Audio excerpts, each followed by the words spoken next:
Alright, so we have Ziam versus Luigi Vendramini. Okay. So Ferez has a 5-inch height advantage and a 2-inch reach advantage, and Luigi, find that much tape on him, but he's only been past the second round twice in 10 fights, so, something about the level of competition there, but also, you can't really, it's gotta be hard to get a read on this guy and what level he's at, really. So yeah, but his stand-up does seem serviceable, his fundamentals look solid. He'll throw tight hooks in the pocket. Generally, what he likes to throw is the counter left hook or the counter right hook.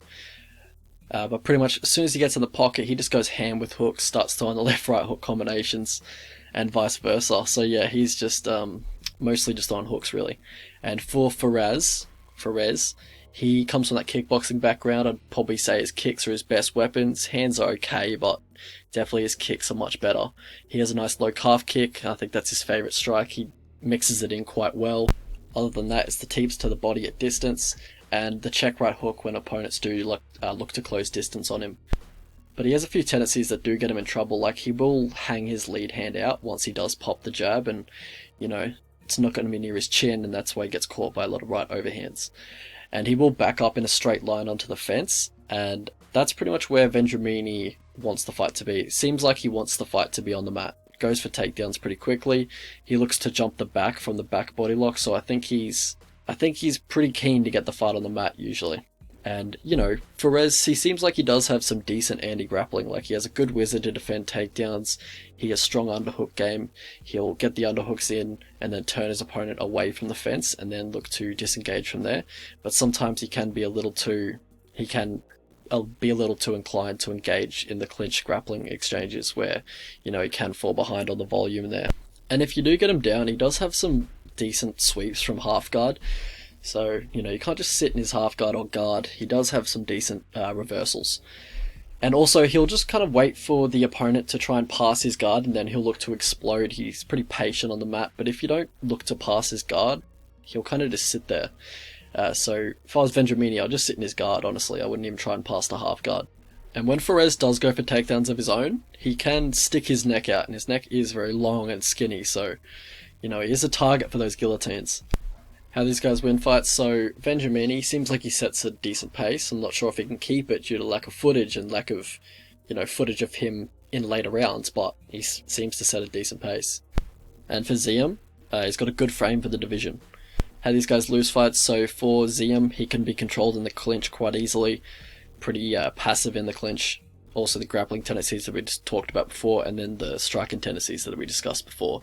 And for Vendramini, he can be a bit reckless, but, it's not enough footage for me to say where the holes are in his game, honestly. Like, obviously he's got a few, but I'm normally looking for repeat offenses when I do this section of the video.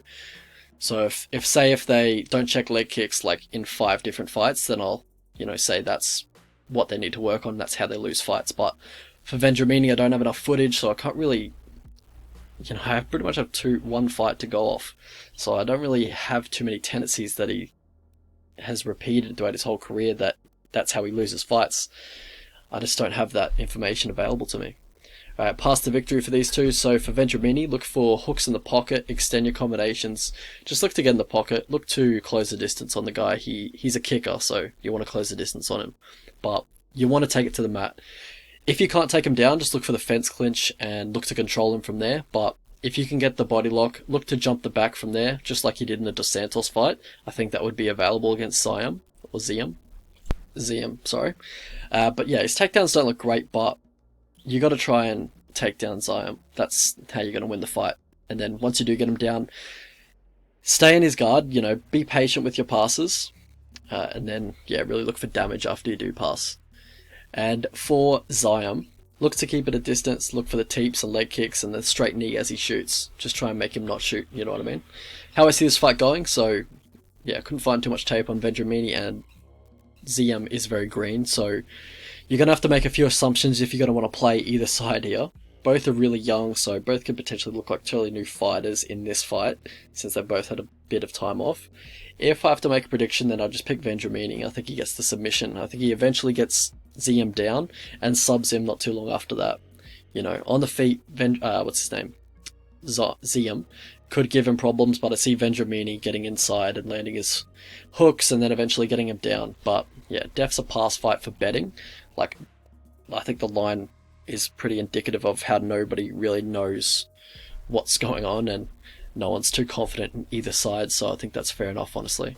The prediction is Vendramini by submission.